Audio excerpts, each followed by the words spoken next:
ഇതില് ബയോളജിയിലെ ഏറ്റവും അവസാനത്തെ വളരെ രസകരമായിട്ടുള്ള ചാപ്റ്റർ ആണ് പാത്ത് ട്രാവേഴ്സ് ബൈ ലൈഫ് എന്ന് പറയുന്നത്, അല്ലെങ്കിൽ ജീവൻ പിന്നിട്ട വഴികൾ എന്ന് പറയുന്നത്. ഈ ഒരു ചാപ്റ്റർ നിങ്ങൾക്ക് വളരെയധികം ഇൻട്രസ്റ്റിംഗ് ആകാനുള്ള കാരണം എന്ന് പറഞ്ഞാൽ, ഇതുവരെ നമ്മളൊന്നും ഡീല് ചെയ്യാത്ത, നമ്മൾ കേട്ട് മാത്രം പരിചയമുള്ള എവല്യൂഷനെ കുറിച്ചാണ് നമ്മൾ ഈ ഒരു പാഠഭാഗത്ത് പഠിക്കുന്നത്. അപ്പോൾ ഇതില് ആദ്യം തന്നെ നമ്മൾ കാണുന്നത്, നമ്മൾ മനസ്സിലാക്കുന്നതുമായിട്ടുള്ള കാര്യമുണ്ട്, എങ്ങനെയാണ് ലൈഫ് ഒറിജിനേറ്റഡ് ആയിട്ടുള്ളത് എന്നാണ്.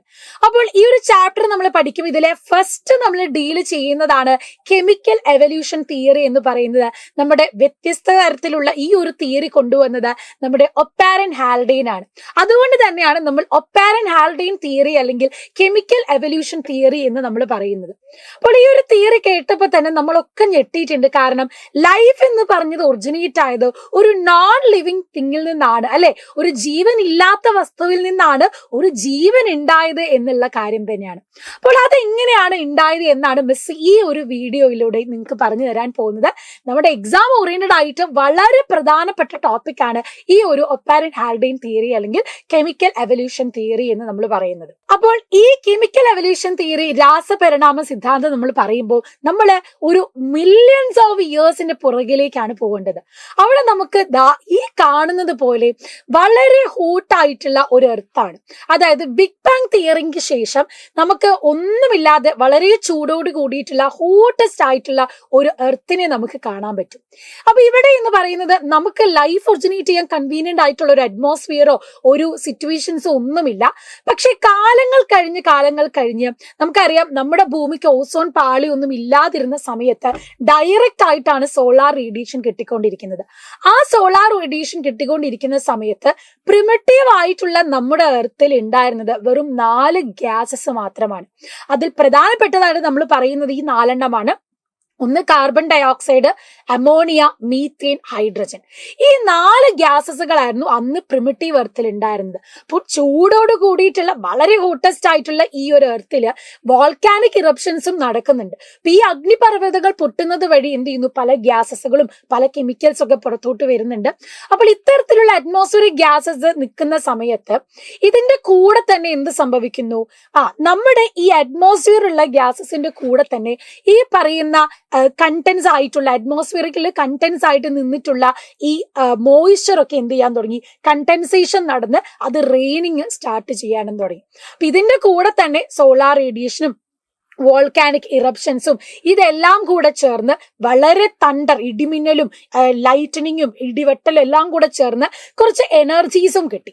അപ്പോൾ ഈ പറയുന്ന എനർജി സോഴ്സസും അതിന്റെ കൂടെ നമ്മൾ പറഞ്ഞ അറ്റ്മോസ്ഫിയറിലുള്ള ഈ ഗ്യാസസും എല്ലാം കൂടെ ചേർന്ന് പിന്നെ എന്ത് ചെയ്തു, മഴ പെയ്തു തുടങ്ങി. കണ്ടൻസേഷൻ ഒക്കെ നടന്നു കഴിഞ്ഞ് പതിയെ കാലങ്ങളോളം, അതും പെട്ടെന്ന് നടക്കുന്നതല്ല, തൗസൻഡ്സ് ഓഫ് ഇയേഴ്സിലൂടെ എന്ത് ചെയ്യും, കാലങ്ങളോളം മഴയൊക്കെ പെയ്താണ് ഓഷ്യൻസ് ജനറേറ്റ് ചെയ്തു തുടങ്ങുന്നത്. അപ്പൊ ഇങ്ങനെ ഒരു ഡൈല്യൂട്ടഡ് സ്യൂപ്പ് എന്നൊക്കെ നമ്മുടെ ഹാൽഡെയിൻ പറഞ്ഞിട്ടുണ്ട്. അത്തരത്തിലായിരുന്നു നമ്മുടെ ഓഷ്യൻസ് ഉണ്ടായിരുന്നത്. അതായത് ഈ പറഞ്ഞ ഗ്യാസസും കെമിക്കൽസ് ഒക്കെ മിക്സ് ആയ ഈ ഒരു ഓഷ്യനിലാണ് ആദ്യമായിട്ട് ജീവൻ ഉത്ഭവിക്കപ്പെട്ടത്. എങ്ങനെയാണ് ജീവൻ ഉത്ഭവിക്കപ്പെട്ടത്? അതായത് ഈ പറയുന്ന പല കെമിക്കൽസും ഗ്യാസസും ഒക്കെ മിക്സ് ആയ ഓഷ്യൻ വാട്ടറിൽ ആദ്യം ചെറിയ കമ്പോണൻസ്, അതായത് നോൺ ലിവിങ് കമ്പോണൻസ് ആണ് ഉണ്ടായത്. അതായത് നമ്മൾ പറയുന്ന സിമ്പിൾ ഓർഗാനിക് മോളിക്യൂൾസ്, നമ്മുടെ അമിനോ ആസിഡ്സ്, അതുപോലെ തന്നെ മോണോസാക്കറൈഡുകൾ, പിന്നെ നൈട്രജൻ ബേസസ്, ഫാറ്റി ആസിഡ്സുകളൊക്കെയാണ്.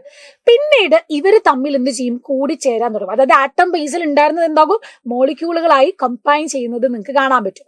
അങ്ങനെ ഫോം ചെയ്യുന്നതാണ് ഈ പറയുന്ന അമിനോ ആസിഡുകൾ ചേർന്ന് പ്രോട്ടീൻസ് ആകുന്നു, മോണോസാക്കറൈഡുകൾ ചേർന്ന് പോളിസാക്കറൈഡ്, അതായത് നമ്മുടെ കാർബോഹൈഡ്രേറ്റ് ഒക്കെ പോലെ ഫോം ചെയ്യുന്നു. പിന്നെ ചെറിയ നൈട്രജൻ ബേസുകളൊക്കെ ചേർന്ന് ന്യൂക്ലിക് ആസിഡുകളായിട്ടുള്ള RNAയും DNA ഒക്കെ രൂപം കൊണ്ടു തുടങ്ങി. അങ്ങനെ ഈ പറയുന്ന ന്യൂക്ലിക് ആസിഡുകളും ലിപ്പിഡ് ലെയറുകളൊക്കെ ചേർന്ന് നമുക്ക് ചെറിയ രീതിയിലുള്ള ഒരു ലിവിങ് സെല്ലാണോ എന്ന് ചോദിച്ചാൽ അതായിട്ടില്ല, പക്ഷെ ഇതിന്റെ ഉള്ളിൽ ലിവിങ് മെറ്റീരിയൽ നമുക്ക് കാണാൻ പറ്റും. അപ്പൊ ഇത് നമുക്ക് മനസ്സിലാവുന്നത് ഒപ്പാരൻ ചെയ്ത ഒരു എക്സ്പെരിമെന്റ് വഴിയാണ്. അതായത് ഒരു ബോട്ടിലിൽ കുറച്ച് പ്രോട്ടീനും കാർബോഹൈഡ്രേറ്റും ഇത് മിക്സ് ചെയ്ത് കഴിഞ്ഞ് മൈക്രോസ്കോപ്പിൽ നോക്കിയപ്പോൾ സെല്ല് പോലത്തെ എന്തോ സാധനങ്ങൾ അവർക്ക് കാണാൻ പറ്റി, പക്ഷെ അത് സെല്ലായിട്ടുമില്ല. അപ്പൊ ലിവിങ് ആയിട്ടുള്ള മെറ്റീരിയൽ ഇങ്ങനെയാണ് ഉണ്ടായി തുടങ്ങിയത്. അങ്ങനെ അങ്ങനെയുള്ള പ്രോട്ടീനും കാർബോഹൈഡ്രേറ്റും മിക്സ് ആയതിനെയാണ് കോ അസർവേറ്റീവ് എന്ന് നമ്മൾ പറയുന്നത്. പിന്നീട് കാലങ്ങളോളം വർഷങ്ങളോളം, അതായത് ആയിരക്കണക്കിന് വർഷങ്ങൾ എടുത്തിട്ട് എന്ത് സംഭവിച്ചു, നമ്മൾ ഈ കാണുന്ന കോ അസർവേറ്റീവ്സ് ഒക്കെ ഫോം ചെയ്ത് ന്യൂക്ലിക് ആസിഡുകളും ലിപ്പിഡ് ബൈലെയറുകളും ഒക്കെ ചേർന്ന് ഒരു പ്രിമിറ്റീവ് സെല്ല് രൂപം കൊണ്ടു. അങ്ങനെ നോൺ ലിവിങ് തിങ്ങിൽ നിന്ന് ഒരു ലിവിങ് സെല്ല് ഫോം ചെയ്യുകയാണ് ഉണ്ടാവുന്നത്.